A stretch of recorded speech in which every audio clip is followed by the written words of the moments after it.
getting all the beer from for tonight?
Friends and family, with great affection for Megan and Brian, we have gathered together to witness and bless their union in marriage. To this sacred moment, they bring the fullness of their hearts as a treasure and a gift from God to share with one another. They bring the dreams which bind them together in an eternal commitment. They bring their gifts and talents, their unique personalities and spirits, which God will unite together into one being as they build their life together.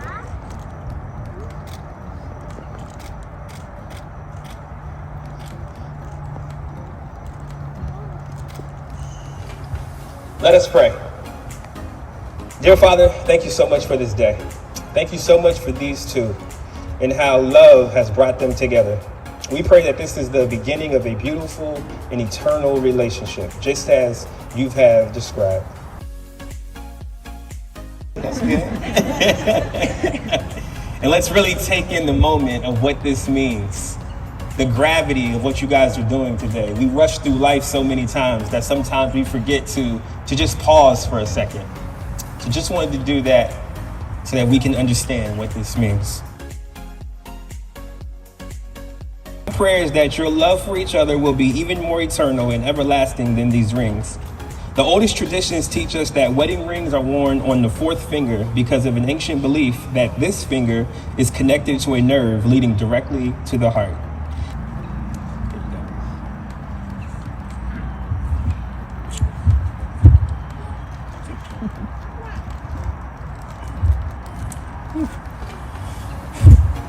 Megan, we have been together for a long time, long enough that it's hard to remember life before then.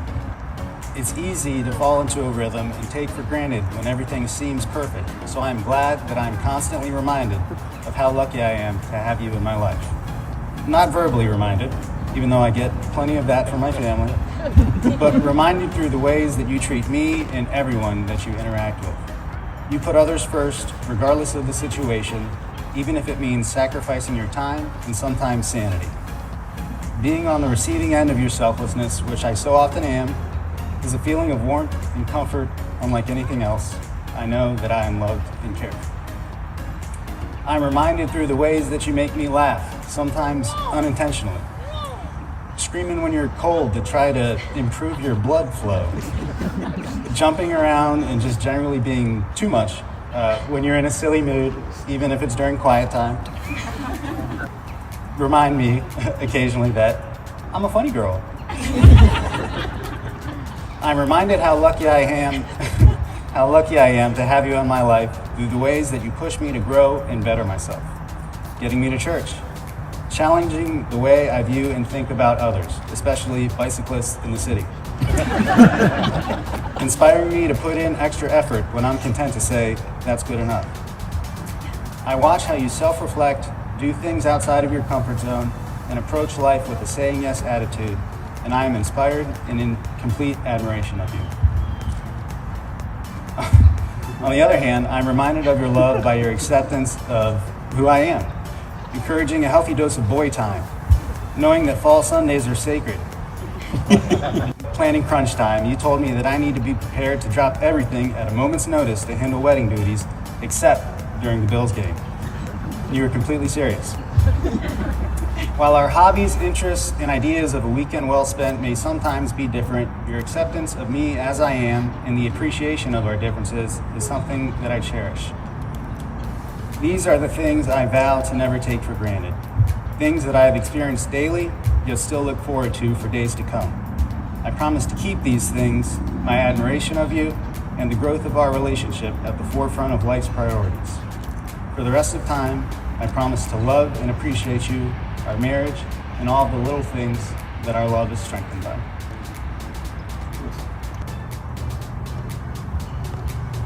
If you've read our website, you know Brian possesses impeccable writing abilities, and our vows will likely have no comparison. I'm going to try my best to tell you all of my favorite things about Brian and ask him to edit and revise this tomorrow, as he does with the majority of my work emails. Brian's advice to me while writing my vows was to just say everything you love about me. Well, Brian, one reason I love you is because you always keep it that simple. There is never a reason to stress in Brian's world. If you've guessed that this would drive me crazy because I tend to overcomplicate anything, you are right. But over the past few years, I have learned that this is a true gift. I am grateful that you model this for me every day and continue to encourage me to find joy in everything while valuing the most important parts of life. In keeping with the theme of everything I love about Brian, your patience and desire to learn new things is unmatched. I truly admire your curiosity, intelligence, and ability to install any type of technology, accomplish your goals, inspires me to achieve mine. I came to realize your level of determination when you decided at 27 years old to enroll in full-time grad school and make a complete career switch. I remember being so proud of you for stepping out in faith with the drive to find something you truly had a passion for. It's also worth mentioning that in 77 days, you will be running your first full marathon. I know you will finish the marathon strong after watching you crush your first half marathon, limp for an entire day afterwards, and then achieve a PR the same day. Brian, your patience for me and my flaws without judgment has always given me the greatest comfort and freedom to be the real me. You keep me calm when I'm stressed and even sometimes agree to split an entree with me. When I am with you, I feel comfortable yet challenged to be a better version of myself. I feel loved, respected, and supported, and I hope I will be able to make you feel those same ways for the rest of our lives together. Brian, as your wife, I promise to support you and constantly remind you of all the things I love about you.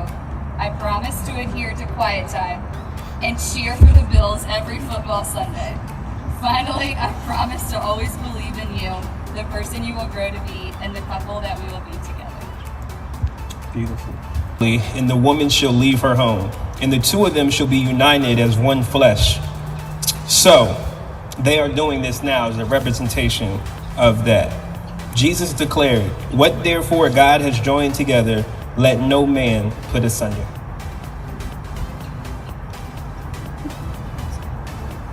And wife, according to the laws of this commonwealth and the ordinance of God, in the name of the Father, Son, and the Holy Spirit, you may now kiss your bride.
Think back on the memories we made, but nothing can take the place.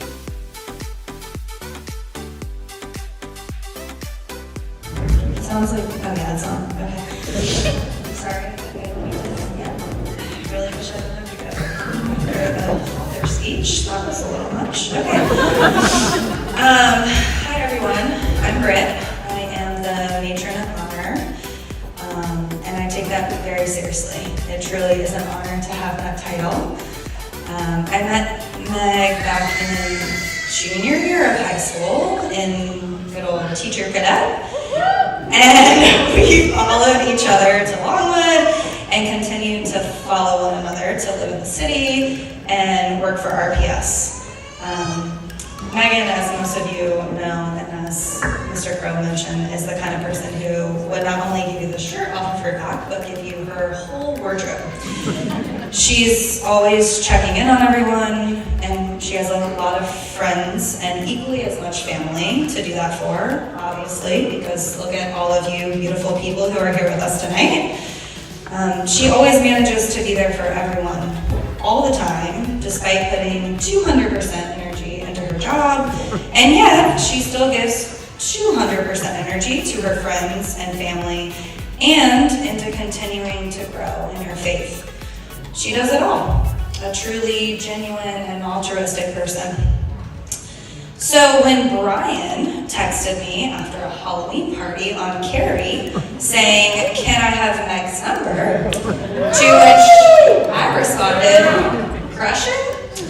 To which he responded, "Crushing hard."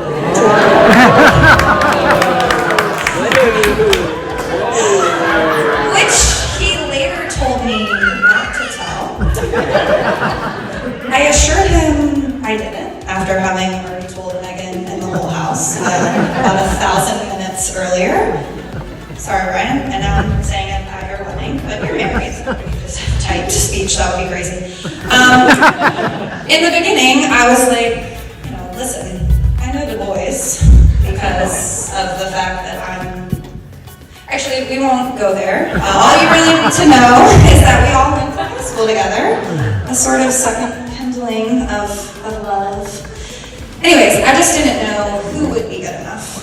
I just wanted Megan to have the best as my best friend. But what I know now, just a few years past high school, is that they both have the same deep level of loyalty, commitment, and dedication for not only their own relationship, and every relationship in their lives. That's why so many wonderful people are here celebrating them today. They put that same 200% energy into all their likes, interests, and hobbies.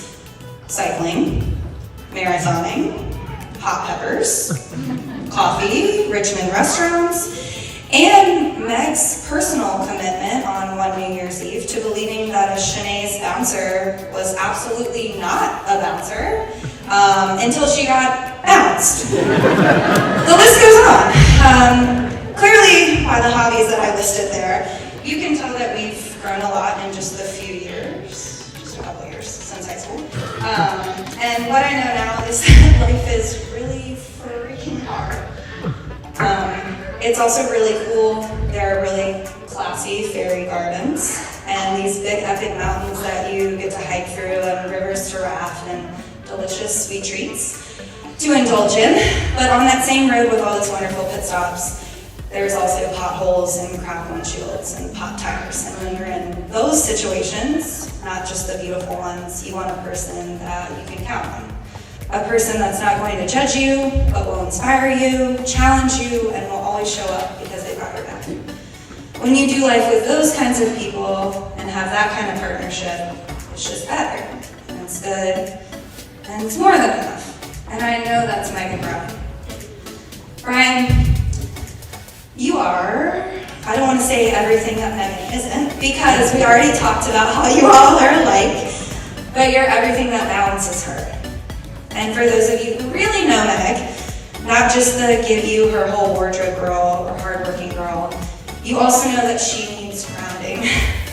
And I just love Brian so for being that for Meg and for challenging her and for inspiring her.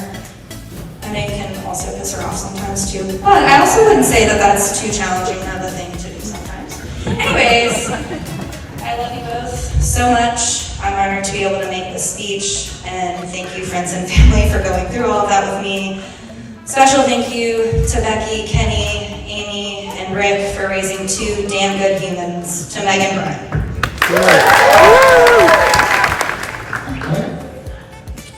Good evening, everyone. So I just want to start my speech off with a quick toast, probably to the two people who are probably the happiest people on earth tonight. The mothers of the bride and groom. This one is for you. So, for those who may not know me, my name is Aaron Siepke, and I am a co-best man with Wes tonight, but I also want to refer to myself as the best brother. So, Brian is the middle child in our family. He has a smart, successful, charming older brother, and an equally amazing younger sister, who I think all of the dance moves you'll see tonight, she's responsible for. So, as the older brother, I've had, I think, a responsibility of looking out for Brian over the years. One time that came to my memory is when we were much younger. One time we were outside playing soccer in the front yard, and then one day a wild, big, scary dog came running after us. We were both terrified, and we started booking it for the house. As the more athletically gifted child, I made it to the house first, naturally, and I opened the door, got inside, and then slammed the door shut and left him outside to fend for myself.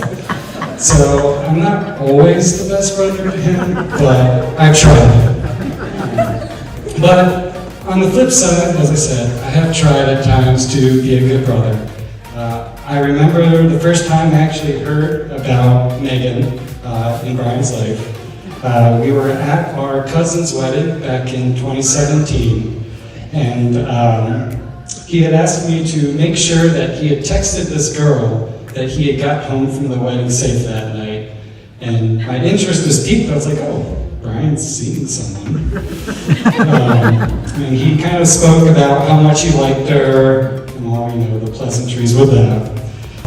After a night of kind of tearing up the dance floor and having some wedding festivities along the night, we were heading back home. We got an Uber. In the Uber, he was kind of telling me about how he wished she was there and that he was missed her. And I was like, oh, that's very cute. But before we got home, his phone had actually died. It's a good ad for an Android. So we got home. We were waiting for his phone to charge. With the night he had, he fell asleep. So seeing how much it had meant to him that he wanted to make sure that Meg wanted to know he was okay, I stayed up until his phone came to a charge, logged in, and texted her and said, hey, I'm okay. So I would like to kind of take a little bit there for that meeting. So as I kind of reflected upon the stories that I kind of wanted to share about me and Brian, it kind of, just made me think about how much I love him as a brother.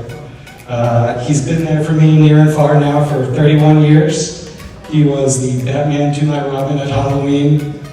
He was my backseat co-pilot on 12-hour rides to upstate New York. He was my first roommate. He's the person who I even now send orchestral soundtracks of our favorite video game to. He's my best friend, and ever since he kind of ruined my chance of being an only child, I couldn't imagine a better brother, and I feel very blessed to have him. So at this point, now I'm going to kind of go to another sob story, is that I actually started writing my best man speech back in 2020. So Becky and Amy, you weren't the only ones looking forward to. The very first comment I wrote in my speech was that Megan has a golden heart, and that was the very first thing I wrote. So I think, as Kenny and Brittany said, everyone knows that Megan is basically the best person in the world. She's the kind of soul you'll ever meet. You don't get asked to be a bridesmaid in almost 10 weddings on accident, so that's very good on her. To kind of give a backstory on why she said that she had a golden heart, is that every Thanksgiving our mom likes to kind of put placards up at the table, and she kind of puts an anonymous description of us, and we're supposed to kind of figure out who is who. And one of the Thanksgivings, she actually put for Megan, she had a golden heart, and I was like, I can't think of a better way to describe her. And that was, ever since then, she's the one with the golden heart. So whether it's her friends, her students, or her family, Megan is always there, kind of giving her best her for them. She's always willing to be there, not only for Brian, but for everyone in the Sipka family. If my sister has a dance competition in New York City or a show, she's there. If my daughter, the flower girl you saw not going down the aisle, if she has a birthday party in Hampton Roads, she's there, no questions asked. My wife throws a Harry Potter birthday party every year. Megan is there, dressed as a witch. She's there for all of us. And she just shows a commitment and dedication and love to our family, and honestly, we're very lucky. Officially makes Megan a part of her family. I've long thought of her as my sister-in-law long before tonight, so that's, I couldn't be happier. So with that, I just wanted to say congratulations to Megan and Brian. I love you both, and I look forward to everything. Cheers. Cheers, everyone.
Young